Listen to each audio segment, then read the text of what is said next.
అమ్మతోడు option ట్రేడింగ్‌లోకి దిగిన తర్వాత ఒక్కొక్కడు 10 లక్షలు, ఒకడు 20 లక్షలు, ఒకడు 30 లక్షలు, ఒకడు 40 లక్షలు, ఒకడు 50 లక్షలు, ఒకడు 60 లక్షలు, ఒకడు 70 లక్షలు, ఒకడు కోటి, ఇంకొకడు 2,00,00,000. స్టూడెంట్స్ చదువుకున్న వ్యక్తులైతే వేలకు వేలు ఆప్షన్ ట్రేడింగ్‌లో నష్టపోయారు. ఈ వీడియో చూసే వాళ్ళలో చాలామంది ఈ విషయాలు నమ్మరు, అబద్ధమని అనుకుంటారు. కానీ ఇదే వాస్తవం, ఇదే జరుగుతుంది ఆప్షన్ ట్రేడింగ్‌లో. 100కు 95% మంది నష్టాల పాలవుతారు. ఇది వాస్తవం. అయితే మనలో కూడా కామెంట్ పెట్టిండు మన సబ్స్క్రైబర్. ఏమని కామెంట్ పెట్టిండంటే, ఏమంటారు, గార్లిక్ మటన్ తీసి పెట్టేస్తున్నాం 10 నిమిషాలు అలా వచ్చేసి ఓకే, మటన్ రెడీ పెట్టేసి. అయితే మన సబ్స్క్రైబర్లలో ఒక వ్యక్తి కామెంట్ పెట్టిండు, ఏంది బ్రదర్ అంటే, అన్న ఏందన్న ఈ ఆప్షన్ ట్రేడింగ్ అసలు ఇట్లుంది అన్న. అసలు నేను ఆప్షన్ ట్రేడింగ్ గురించి తెలియక ముందు నా లైఫ్లో మంచిగా బతికినా. ఆప్షన్ ట్రేడింగ్లోకి ఎంటర్ అయిన తర్వాత నా పరిస్థితి దారుణంగా తయారైందన్న. కామెంట్ పెట్టిండు. తర్వాత నేను రిప్లై ఇచ్చిన తర్వాత మళ్ళీ ఫోన్ చేసిండు. మన నంబర్ ఉంటుంది కదా వీడియోలో, ఫోన్ చేసిండు. అన్న నిజం చెప్తున్నానా, నేను ఒకరికి 10 రూపాయలు ఇద్దామన్నా కూడా నాకు ధైర్యం కాకపోతుండే. అట్లాంటిది ఈ ఆప్షన్ ట్రేడింగ్లోకి దిగిన తర్వాత ఏదైనా 100 రూపాయలు 200 ఏదైనా వస్తువు నా కోసం నేను కొనుక్కుందామన్నా కానీ నాకు భయం అవుతుండే ట్రేడింగ్లోకి రాకముందు. కానీ ట్రేడింగ్లోకి వచ్చిన తర్వాత ఏందన్నా, నేను బ్యాంకులో ఉన్న డబ్బులు ధనాదని వేసుకుంటా పెడతా ఉన్నా పోతూనే ఉన్నాయి. ఏందన్నా ఈ ట్రేడింగ్, నాకు ఏం అర్థమైతే లేదన్న, నా పరిస్థితి దారుణంగా అయిపోయిందన్న. అంతకుముందు మంచిగా ఉండే వ్యక్తిని, నా కోసం ఒక వస్తువు నేను కొనుక్కుందామని డబ్బులు దాస పెట్టుకున్న వ్యక్తిని ఇట్లా తయారైంది ఏందన్నా, ఇంత ఖతర్నాక్ ఉంది ఏందన్నా ఆప్షన్ ట్రేడింగ్ అని చెప్పేసి అంటుడు. చాలా బాధతో చెప్పిండు. మనకు అర్థమవుతుంది, ఎందుకంటే మనం కూడా ఆ ఎక్స్పీరియన్స్ అనేది ఫేస్ చేసినాం స్టార్టింగ్ స్టేజ్లో. కాబట్టి మనకు ఆ వ్యక్తి బాధతో చెప్తుందా, భయంతో చెప్తుందా, ఎట్లా చెప్తుందో అర్థమవుతుంది. మనం ఫోన్ మాట్లాడినప్పుడు నాకు తెలిసి గజగజ అనుకుతూ మాట్లాడుతుండొచ్చు. ఓకే, అట్లా అదే విధంగా ఉంటుంది, అంత దారుణంగా ఉంటుంది ఆప్షన్ ట్రేడ్. మరి ఏందన్న అసలు దీనికి కారణం ఏంది, అసలు ఇంత సింపుల్గా డబ్బులు నష్టపోవడానికి రీజన్ ఏంది బ్రదర్ అంటే, అందరు ఆప్షన్ ట్రేడింగ్ వైపు మొగ్గు చూపడానికి రీజన్ ఏంది బ్రదర్ అంటే, షార్ట్కట్ మనీ కొట్టాలనే ఆలోచన మైండ్లో ఉండడం, తొందరగా లైఫ్లో సెటిల్ కావాలనే కోరిక అనేది మైండ్లో ఉండడం వల్ల 100కు 80 మందిలో ఈ ఆలోచన అనేది ఉండడం వల్ల ఈజీ మనీ కోసం, షార్ట్కట్ మనీ కోసం తన కుటుంబాన్ని తొందరగా ఈ పేదరికం నుంచి బయటపడేయాలని చెప్పేసి ట్రేడింగ్లోకి దిగుతాం. ఇంకో బలమైన రీజన్ ఎందుకు బ్రదర్ అంటే, ఈ దొంగ నా కొడుకులు, సోషల్ మీడియాలలో ఉండే దొంగ నా కొడుకులు కేవలం ప్రాఫిట్లు మాత్రమే చూపెడుతూ, వాడు ఫేక్ స్క్రీన్ షాట్లు పెడతారా, ఒరిజినల్ స్క్రీన్ షాట్లు పెడతారా తర్వాత విషయం. కానీ కారు ముందట నిలబడి వీడియో చేసుకుంటా, బిల్డింగ్ ముందట నిలబడి వీడియో చేసుకుంటా, ప్రతి ఒక్కడు 100లో 90 మంది సోషల్ మీడియా ఇన్ఫ్లుయెన్సర్స్ టీనేజర్లను, యువకులను ఆకర్షించే ప్రయత్నం అనేది చేస్తారు. దేనికి బ్రదర్ అంటే, వాడు తోపని ప్రూవ్ చేసుకొని కాదు, కోర్సులు పెట్టి, టెలిగ్రామ్ ఛానళ్ళు పెట్టి, ట్రిక్స్ టిప్స్ అని చెప్పే పేరుతో, కాల్స్ పేరుతో వాళ్ళని ఆకర్షించి డబ్బులు పోగు చేసుకోవాలనే ఆలోచన అనేది ఉండడం వల్ల, ఆకర్షించబడే వీడియోలు వేయడం వల్ల ఇట్లాంటి పరిస్థితులు అనేది జరుగుతుంది. మీలో చాలామంది నమ్మరు ఇవి. అన్న 60 లక్షలు ఏందన్నా, 50 లక్షలు ఏందన్నా, 70 లక్షలు ఏందన్నా అంటే, ఉన్నోడు పోతాడు, ఉన్నోడు పోగొట్టుకుంటాడు. మనం పేదలం కాబట్టి అన్ని లేవు కాబట్టి పోగొట్టుకుంటలేమేమో, అంతే. స్టార్టింగ్ స్టేజ్లో అదే ఉంటుంది పరిస్థితి. ఒకసారి అది అలవాటు అయితే మజా ఉంటుంది. అది ఓకే, ఆప్షన్ ట్రేడింగ్ అనేది మజా ఉంటుంది. ఇమీడియట్గా ప్రాఫిట్లా చూపిస్తుంది కదా, మనకు మజా అనిపిస్తుంది. కొన్ని రోజుల తర్వాత ఏమవుతుందంటే, ఆ చాటం చూడకపోతే మనసున పట్టని ఈ స్టేజ్లోకి వెళ్ళిపోతుంది.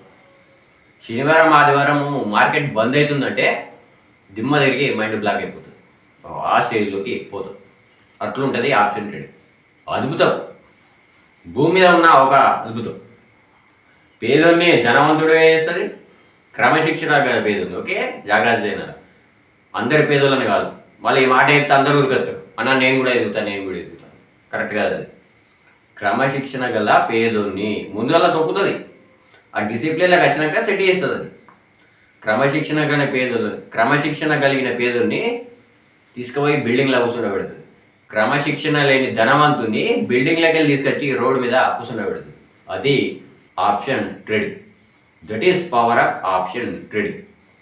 అదే మనలో టాపిక్లోకి వెళ్ళిపోతే, ఒక ఆర్డర్ వచ్చింది, తొందరగా వీడియోస్ వెళ్ళిపోతున్నా. Thank you very much. అందరూ చూడాలి, నచ్చితే కనుక లైక్ కొట్టాలి. ఇట్లాంటి వీడియోలు చాలా మందికి షేర్ చేయాలి, కొంతమందికి హెల్ప్ చేసిన వాళ్ళు అవుతాం. ఓకే, మనలాగే చాలా మంది వచ్చి నష్టపోతారు, కుటుంబాలను నాశనం చేసుకుంటారు, ఈవెన్ సూసైడ్లు కూడా చేసుకుంటారు తెలుసుకోలేక. స్టార్టింగ్లో వచ్చినోడు ఏముంటుంది, నాలెడ్జ్ గెయిన్ చేయాలని ఉంటుందా? ఉండదు. తీసుకొచ్చినామా పెట్టినామా పోయినాయి, తీసుకొచ్చినామా పెట్టినాయా పోయినాయి, అంతే. అదే విధంగా ఉంటుంది. ఓకే, బిఫోర్ ఆఫ్టర్ అనే విషయం మాట్లాడుకుందాం. మనము మన నిజ జీవితంలో, నిత్య జీవితంలో మనం బతికినప్పుడు మన మెంటాలిటీ ఏ విధంగా ఉంది, ఆప్షన్ ట్రేడింగ్లోకి వచ్చినాక మన మెంటాలిటీ ఏ విధంగా ఉంది అనేది చూద్దాం. Okay right. మనలో చాలా మంది ఇదే కేటగిరీకి చెంది ఉంటారు. ఓకే, సాధారణంగా ఒక మిడిల్ క్లాస్ ఫ్యామిలీ గురించి మనం మాట్లాడుకుంటే, ఫార్మరు, ఒక జాబరు, సాఫ్ట్వేర్ ఉద్యోగం కావచ్చు, లేకపోతే ఇంకా ఏదైనా చిన్న చిన్న జాబులు చేసుకునే వ్యక్తులు కావచ్చు, రెస్టారెంట్లో వర్క్ చేసేటోళ్ళు కావచ్చు, ఇంకేదైనా వర్క్ చేసేటోళ్ళు కావచ్చు, స్మాల్ బిజినెసెస్, చిన్న చిన్న వ్యాపారాలు పెట్టుకుంటారు, ఫుడ్ కోర్ట్ పెట్టుకుంటారు, చిన్న చిన్న రెస్టారెంట్లు పెట్టుకుంటారు, చిన్న మెకానిక్ షెడ్లు పెట్టుకుంటారు. ఓకే, ఏదో ఒక చిన్న బిజినెస్ పెట్టుకునే వ్యక్తులు కూడా రావచ్చు. ఇంకొంతమంది ఈ మధ్య స్టూడెంట్స్ కూడా ఆప్షన్ ట్రేడింగ్లోకి దూతురు. చదువుకోమని డబ్బులు ఇస్తే ఆ డబ్బులు తీసుకొచ్చి దీంట్లో పెడతారు. ఏమవుతుంది పెడితే? అవుటే, అటు చదువు ఖరాబ్ అవుతుంది, ఇటు ఇలా జీతం ఖరాబ్ అవుతుంది. ఈ ఏజ్లో కనుక ఆప్షన్ ట్రేడింగ్ అలవాటు అయితే, దానికి బానిస అయితే దారుణంగా ఉంటుంది ఈ పరిస్థితి. టీనేజర్లకు అలవాటు అయిందంటే ఆడినట్టుగా ఖచ్చితంగా ఆయన ఇంటిలోనన్నా అంటాడు, లేకపోతే ఆడన్నా వస్తాడు, ఏదన్నా ఒకటి ఖచ్చితంగా జరుగుతుంది. ఎందుకంటే వాళ్ళు తొందరగా వినరు, ఈగో అనేది ఎక్కువ ఉంటుంది.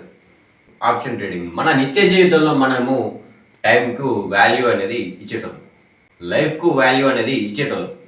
రాకముందు, ట్రేడింగ్లోకి రాకముందు రిలేషన్షిప్కు వాల్యూ అనేది ఇచ్చేటోళ్ళం, వాళ్ళతోటి గడిపేటోళ్ళం, వర్క్కు వాల్యూ అనేది ఇచ్చేటోళ్ళం. ఆప్షన్ ట్రేడింగ్లోకి దిగిన తర్వాత టైంకు వాల్యూ ఇవ్వడం అనేది మానేసినాం, పట్టించుకుంటలేం. మార్కెట్ను పట్టించుకున్నంత లైఫ్కు వాల్యూ ఇవ్వడం అనేది మానేసినాం. ట్రేడింగ్ తప్ప ఇంకా ఆలోచన అనేది మైండ్లో వస్తలేదు. రిలేషన్షిప్లు కూడా ఖరాబ్ అయిపోయినాయి. నువ్వు ట్రేడింగ్లోకి ఎంటర్ అయిన తర్వాత కొంత డబ్బు నష్టపోయిన తర్వాత నువ్వు అంతకుముందు నీ వ్యక్తులతోటి, నీ దగ్గర వ్యక్తులతోటి, నీ కుటుంబ సభ్యులతోటి ఏ విధంగా ప్రవర్తించినావో, నువ్వు నష్టపోయిన తర్వాత ఏ విధంగా ప్రవర్తించినావో ఒకసారి గుర్తు తెచ్చుకో. బిహేవియర్ అనేది చేంజ్ అయిపోయి ఉంటుంది, వీళ్ళకు కూడా దూరం అయిపోతుంది. మనం ఈ మెంటల్ డిస్టర్బెన్స్ అనేది ఫేస్ చేసినప్పుడు ఇవన్నీ ప్రాబ్లమ్స్ అనేది స్టార్ట్ అయింది. ఆప్షన్ ట్రేడింగ్లోకి స్టార్టింగ్లో ఎంటర్ అయినప్పుడు వర్క్ కూడా సరిగ్గా చేయడం అనేది మానేస్తాం. ఇది ఇన్ని దారుణాలు అనేది జరుగుతాయి. ఇవి బిఫోర్గా మనకు వాల్యూ అనేది ఇస్తాం, వీటికి మన లైఫ్లో మన పని మనం ప్రశాంతంగా వేసుకొని బతుకుతాం. ఎప్పుడైతే ఆప్షన్ ట్రేడింగ్ అనేది అలవాటు అవుతుందో వాల్యూ ఇవ్వడం అనేది మానేస్తాం, ఈవెన్ డబ్బు కూడా వాల్యూ ఇవ్వడం అనేది మానేస్తాం. రైట్. అయితే ఒక ఫార్మర్ అనేవాడు డబ్బులు ఎట్లా సంపాదిస్తాడు? వ్యవసాయం చేసి సంపాదిస్తాడు, అంతే కదా. పంటను పెట్టిన కాడ నుంచి, మొలకలు వచ్చే కాడ నుంచి పంట చేతికి వచ్చేదాకా దాన్ని కాపాడి, జాగ్రత్తగా కాపాడి, కోత కోసిన తర్వాత దాన్ని అమ్మిన తర్వాత డబ్బులు అనేది తీసుకుంటాడు. ఓకే, ఆ పంటకు వచ్చే టైంలో పురుగుల మందులు కూడా జాగ్రత్తగా కొడతాడు, జాగ్రత్తగా కాపాడుకుంటాడు, జాగ్రత్తగా నీళ్ళు పెడతాడు, పందుల బారి నుంచి కాపాడుతాడు. కాపాడి కాపాడి కాపాడి ఒక ఎకరానికి 60,000 తీసిందంటే, పొరపాటున కనుక ఈ ఆప్షన్ ట్రేడింగ్లోకి దిగుతాయి, ఏమవుతుంది? ఈ పంట పైసలు, సంవత్సరం కష్టపడితే వచ్చిన పంట పైసలు, ఒక పంట వండిస్తే వచ్చిన మొత్తం పైసలు అనేది ఈవెన్ సింగిల్ డేలా ఎక్స్పైరీ రోజు కూడా ఎగరగొట్టుకునే సందర్భాలు ఉన్నాయి. మరి బిఫోర్ ఏ విధంగా ఉన్నాడు ఫార్మరు, దీంట్లోకి దిగిన తర్వాత ఏ విధంగా ఉన్నాడు అనేది ఒకసారి చూసుకోండి. అదే ఒక జాబర్ చూసుకుంటే 40,000 జీతం ఉన్న ఒక జాబర్, సాఫ్ట్వేర్ ఉద్యోగాన్ని చెప్పేసి మనం అనుకుందాం ఎగ్జాంపుల్. వీడు ఏం చేస్తాడు, 40,000 కనుక ఇది సాలరీ కనుక వస్తే వాడి పిల్లలను మంచి స్కూల్లో చదివిద్దాం, వాళ్ళ యోగక్షేమాలు చూసుకుందాం, మిగిలిన ఒక 10,000 ఏమన్నా మిగిలితే దాన్ని బ్యాంకులు వేసుకుని సేవింగ్స్ చేసుకుందామనే ఆలోచన అనేది బిఫోర్ ఉంటుంది. వాడు ఏం చేస్తాడు, పొరపాటున ఈడికి కనుక ఆప్షన్ ట్రేడింగ్ అలవాటు అయితే, పొరపాటున దానికి బానిస అయితే, స్టార్టింగ్లో కనుక నేర్చుకునే కెపాసిటీ లేకపోతే గ్యాంబ్లింగ్ లాగా చేసినట్టే ఏమవుతుంది, ఈ 40,000 కూడా వచ్చిన శాలరీ, నెల రోజులు కష్టపడితే వచ్చిన శాలరీ ఇంట్లో ఇవ్వకుండా అకౌంట్లో వేసుకొని దొబ్బెడతాడు. ఒక చిన్నపాటి బిజినెస్ చేసుకుంటాడు, సంవత్సరం అంతా బిజినెస్ చేస్తే వచ్చే ఆదాయం అనేది ఒక 3 లక్షలు ఉందనుకున్నాను. మెటీరియల్ అమౌంట్ అంటే ముడి సరుకుల అమౌంట్ పోను, మిగిలిన అమౌంట్ అనేది చాలా జాగ్రత్తగా కాపాడుకుంటాడు రొటేషన్ కోసం, బిజినెస్ను డెవలప్ చేయడానికి. వీడు కనుక ఆప్షన్ ట్రేడింగ్లోకి దిగితే ఏమవుతుంది, స్టార్టింగ్లో ఈ వచ్చిన ఆదాయాన్ని వాడు బిజినెస్కు ఉపయోగించకుండా వీడికి కనుక అలవాటైతే ఆప్షన్ ట్రేడింగ్ అనేది మొత్తం డబ్బులు పోగొట్టేసుకుంటాడు. బిజినెస్ కూడా బంద్ చేసే స్టేజ్కి అసలు అంతకుముందు ప్రశాంతంగా బతికినోడు పని చేసుకుని బతికినోడు సంకనాకి పోయే స్టేజ్కి అసలు ఒక్కడే కనుక వాళ్ళ ఇంట్లో పనిచేసే వ్యక్తి అయితే అవుటేగా కుటుంబ పరిస్థితి. ఇంకోటి స్టూడెంట్, వీళ్ళు చదువుకున్న వ్యక్తులు కూడా ఈ మధ్య ఆకర్షించబడి బెట్టింగ్లకు ట్రేడింగ్కు చాలా అలవాటు అయిపోతుంది. ఈ ఆప్షన్ ట్రేడింగ్కు కొంచెం ఎక్కువ అమౌంట్ కావాలి, 1000, 2000, 10,000, 5,000 కావాలి కాబట్టి వీళ్ళు ఏం చేస్తారంటే 1 minute ట్రేడింగ్ ఉంటుంది కదా, 20 రూపాయలు 30 రూపాయలు, దానికి అలవాటు అవుతుంది. టైంపాస్కి అలవాటైన ఆట అనేది కొంపలు ముంచేదాకా పోతుంది, తెచ్చుకుంటారు అది. ఎందుకంటే ఆ మైండ్ సెట్ అనేది అదే విధంగా ఉంటుంది, దానికి తొందరగా అట్రాక్ట్ అయిపోతుంది. మనీ సింపుల్గా వస్తుందంటే ఎవడైనా అట్రాక్టెడ్, 100లో 80 మంది సింపుల్గా అట్రాక్ట్ అవుతారు, అదే మైండ్ సెట్ను కలిగి ఉంటారు. అందుకనే ఇన్ని మోసాలు అనేది జరుగుతాయి. ఓకే, నువ్వు 80 మంది మోసపోయే తత్వం అనే గుణం ఉన్న వాళ్ళు కాబట్టి ఈ మోసాలు అనేది జరుగుతాయి సమాజం. ఓకే, ఇట్లాంటి మెంటాలిటీ ఉన్నది సింపుల్గా మోసం చేయొచ్చు, చేయొచ్చు. ఇది ఆఫ్టర్ పరిస్థితి. ఎందుకు బ్రదర్ ఈ విధంగా అవుతుందంటే అత్యాశ అనేది మొదలవుతుంది. ఓకే, స్టార్టింగ్లో కనుక మనకు ప్రాఫిట్లు వస్తే అత్యాశ అనేది మొదలవుతుంది. ఇంతకుముందు లేని పురుగు అత్యాశ అనే పురుగు ఎంటర్ అయిన తర్వాత మనకు మొదలవుతుంది. ఎందుకంటే స్టార్టింగ్లో మనకి ర్యాండమ్గా కనుక ప్రాఫిట్లు అనేది వస్తే ధనాధన బ్యాంకులు ఉన్న అమౌంట్ అనేది డిమాట్ అకౌంట్లు వేసుకుని పట్టా ఎగరగొట్టేస్తా ఉంటాం, తొందరగా కోటీశ్వరుడు కావాలని చెప్పేసి. అది అంటే డిజిటల్ మనీకి వాల్యూ ఇవ్వడం అనేది మానేసినాం. వేళ కనుక ఇంటికి ఆప్షన్ ట్రేడింగ్ గురించి అలవాటు పొరపాటున ఎక్స్పైరీ గురించి కనుక తెలిస్తే జాక్పాట్లు ప్రయత్నం చేస్తాడు, జాక్పాట్లు కొట్టడానికి ప్రయత్నం చేస్తాడు. 10 రూపాయల ప్రీమియం 300 వెళ్ళిపోయింది. చలో నెక్స్ట్ ఎక్స్పైరీకి నేను ఏం చేస్తా, నా 2 నెలల సాలరీ పెట్టేస్తా, వస్తుంది పోతే పోతుంది. ఇది గ్యాంబ్లింగ్ మెంటాలిటీ, ట్రేడింగ్ మెంటాలిటీ కాదు. వస్తాయి పోతే అనేది గ్యాంబ్లింగ్ మెంటాలిటీ, గ్యాంబ్లర్ మెంటాలిటీ. అది మంచిది కాదు ఆప్షన్ ట్రేడింగ్కు. ఇట్లాంటి మెంటాలిటీ ఉన్నాడు బాగుపడాడు. ఇట్లాంటి మెంటాలిటీ ఉన్న వాళ్ళను అదృష్టాన్ని నమ్ముకునే వ్యక్తులు అని చెప్పేసి అంటాం. అదృష్టం అనేది ఒకటేసారి తలుగుతుంది, అది తలిగినప్పుడే తీసుకుని బయటకు తెంగేయాలా, లేకపోతే ఏమవుతుంది, ఇంకోసారి పరీక్షించుకుందామని పోతే ఏమవుతుంది, దెబ్బ పడుతుంది. అదృష్టాన్ని నమ్ముకునే వ్యక్తులు ఆప్షన్ ట్రేడింగ్లోకి రావద్దు. దాని గురించి ఇంకో సపరేట్ వీడియో వేయడానికి ప్రయత్నం చేస్తారు. అయితే ఇది పరిస్థితి. డిజిటల్ మనీకి వాల్యూ ఇవ్వడం అనేది మానేస్తాం మెల్లమెల్లగా. అప్పటి వరకు మన బ్యాంక్ అకౌంట్లో ఒక 100 రూపాయలు బ్యాంక్ వాడు కట్ చేసిండంటే ఆయన ఫోన్ చేసి ఏంద్రాబాయ్ ఎందుకు కట్ చేసినవారు అని చెప్పేసి అమ్మ నా బుద్ధులు విడతాం. ఓకే, ఒక బస్ కండక్టర్ మనం బస్సులో ప్రయాణం చేస్తున్నప్పుడు వెనక చిల్లర రాస్తాడు కదా, 5 రూపాయలు 6 రూపాయలు రాస్తాడు కదా, దిగేదాకా గుర్తుంటుంది. ఓకే, అప్పటిదాకా బస్సు ఎక్కిన తర్వాత ఏమనుకుంటావు, అరే ఆరామ్సే కిటికీలకి బయట చూసుకుంటూ ఎంజాయ్ చేద్దామని చెప్పేసి అనుకుంటావు.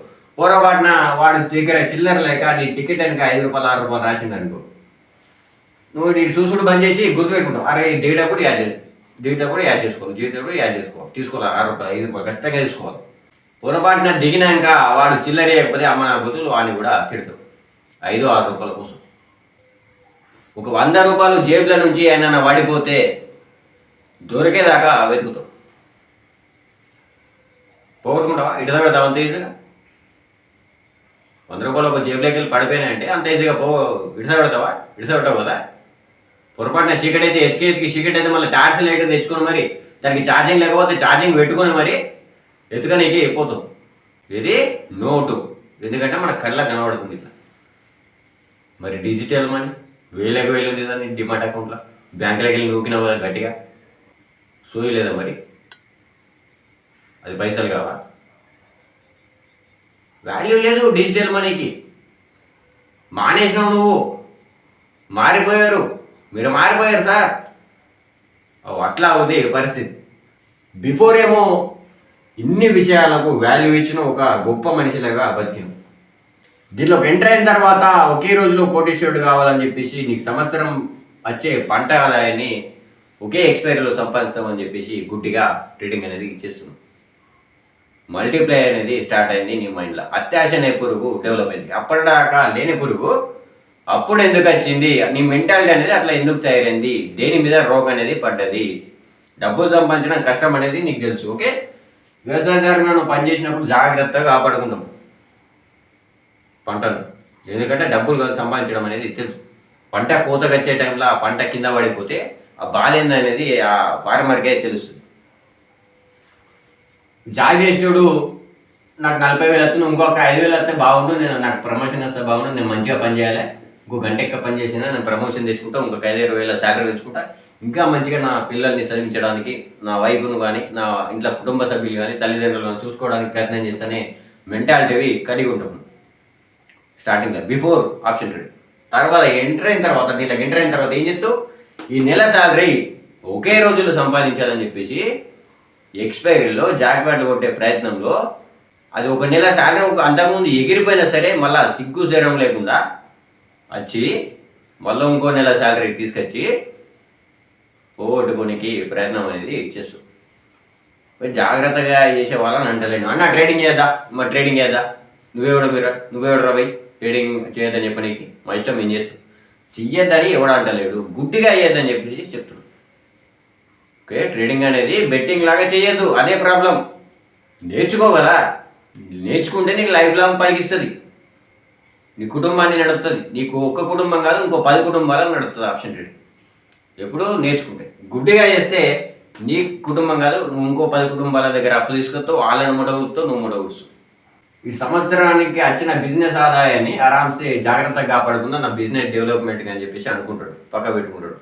ఆప్షన్ ట్రేడింగ్ అలవాటు అయితే మా సంవత్సరానికి వచ్చే ఆదాయం ఒకటే రోజులో తీయాలని చెప్పేసి అత్యాశతోటి దెబ్బ పెట్టుకుంటాడు. అది పోయినాయి లాస్ట్ రికవరీ చేయాలి, ఇటు పెట్టకపోతే అంత ఈజీగా ఇటు పెట్టకపోతే అవుతుందా పోయిన పైసలు అట్లా తీసుకుంటుంది మార్కెట్. నా పైసలు నేను తీసుకుని బయట పడతా, పోయిన 40,000-50,000 తీసుకుని బయట పడతా. కానీ దానికోసం మళ్ళీ ఏం చెప్తున్నావు, మళ్ళీ డబ్బులు తీసుకుంటున్నావు, మళ్ళీ పెడుతున్నావు.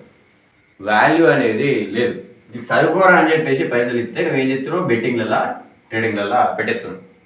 నిన్న ఒకడు ఫోన్ చేసిండు మనకు సబ్స్క్రైబర్ స్టూడెంట్, డబ్బులు ఓడవరుకున్నాడు, దాని గురించి రేపు వీడియో వేయడానికి ప్రయత్నం చేస్తాను. ఇదే పరిస్థితి, డిజిటల్ మనీకి వాల్యూ ఇవ్వడం అనేది మానేసినాం. దీనికి బిఫోర్ మెచ్యూర్గా ఉన్నాం మనం, దీంట్లో దిగిన తర్వాత పిచ్చనా కొడుకులాగా ప్రవర్తిస్తున్నాం. ఓకే, దీంట్లో దిగి పొరపాటున దాంట్లో పేదోడు కనుక దిగితే వాడి దగ్గర ఆల్రెడీ డబ్బులు ఉన్నాయి, ఎదుగుదామని తీసుకొచ్చుకుని ఉన్నాయి గొడవ కొట్టుకునే పరిస్థితి తెచ్చుకుంటాడు. తర్వాత ఏమవుతుంది, మెంటల్ స్టెబిలిటీ ఉంటుందా, ప్రశాంతంగా ఉండగలుగుతాడా, ప్రశాంతంగా నిద్రపోగలుగుతాడు. పెద్దలాస్ అయితే ప్రశాంతంగా నిద్రపోయిన సందర్భాలు ఉన్నాయి ఎవడన్నా, లేవు. ఏం చేయాలమ్మా దగ్గర మారాలంటే ఏం చేయాలి బ్రదర్ అంటే, ఒకసారి నువ్వు తెచ్చుకో. ఓకే, 100 రూపాయలు అనేది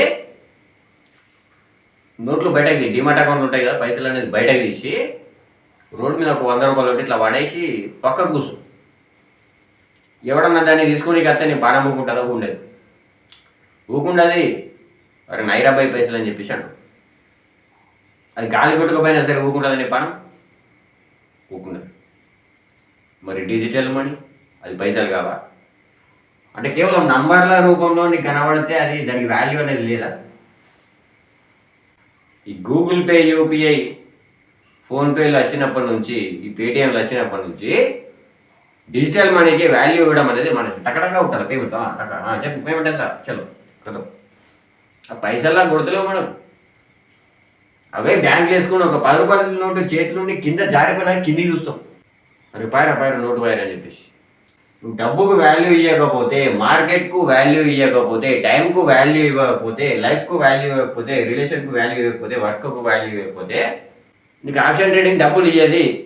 క్రమశిక్షణ ఉన్నవానికి ఆప్షన్ ట్రేడింగ్ అనేది డబ్బులు అనేది ఇస్తుంది. క్రమశిక్షణ లేకుండా నువ్వు ఎన్ని లక్షలు తీసుకొచ్చినా, కోట్లు తీసుకొచ్చినా పోతూనే ఉంటాయి. నువ్వు మారేదాకా నిన్ను కాపాడేది ఎవడు బ్రదర్ అంటే నువ్వే. ఎవడు కాపాడలేడు నిన్ను. నువ్వు మారితే బతుకుతావు, లేదా సస్తావు, అంతే. నీతోటే, నీ చేతితోటే ఉన్నాయని అమ్మిపించే స్టేజ్కి తీసుకుపోతుంది ఆప్షన్ ట్రేడింగ్. తప్పు దాన్ని కాదు, నీదే. ఎందుకంటే దానికి ఎమోషన్స్ లేవు, కిందికి మీదికి పోతూ ఉంటుంది. నువ్వు ఏడిచేది తెలియదు, నువ్వు నవ్వేది తెలియదు, నువ్వు దుంకే తెలియదు, నువ్వు ప్రాఫిట్ అయితే నవ్వుతున్నావా, దుంకుతున్నావా, డీజే పెట్టుకుని డ్యాన్స్ చేస్తున్నావో తెలియదు, లాస్ అయితే రగ్గు ఒప్పుకుని పంటున్నావో తెలియదు, ఏది తెలియదు దానికి ఎమోషన్స్ అనేది లేవు. మరి అట్లాంటి ఎమోషన్స్ లేని మార్కెట్ మీద పగబట్టి ట్రేడింగ్ చేస్తే ఉంటామా? డబ్బును గౌరవించండి, రెస్పెక్ట్ ఇవ్వండి కొంచెం, లేకపోతే మన దగ్గరికి ఎప్పుడు రాదు. ఓకే, ఇది విషయం. గార్లింగ్ మటన్ ఆర్డర్ వచ్చింది, తొందరగా కొట్టేయాలి, లేట్ అయిపోయింది ఇప్పటికే. ఓకే, మీరు వీడియో చూసేయండి. మరి రేపు ఇంకో కామెంట్తో ఇంకో వీడియోలో మళ్ళీ కలుసుకుందాం. Bye bye.